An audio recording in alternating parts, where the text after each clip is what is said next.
Општина Штип ќе ги субвенционира слепите лица.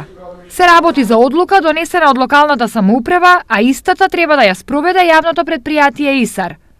Имено субвенциите ќе изнесуваат по 500 денари секој месец, во делот на сметките за вода. Општината до ИСАР ќе достави список на лица кои се подобни за добивање на субвенции, а потоа предпријатието ќе има задача истите да ги спроведе во пракса. Доколку сметката е 500 денари, ќе немаат обврска да ја платат, доколку е 600, 100 денари ќе платат, доколку е помалку, тогаш ќе бидат субвенционирани за помалиот износ.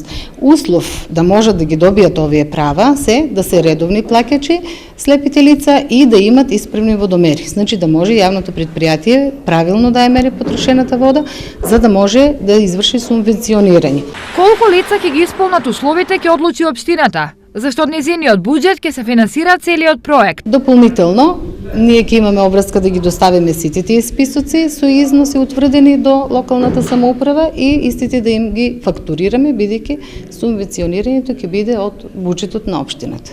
За да може да ги користат овие бенефити, слепите лица мора да бидат членови на Сдруженијето. За сега овие членови се единствените кои ќе добијат помош на ваков начин. Дали ќе има проширување на списокот, за сега не се знае.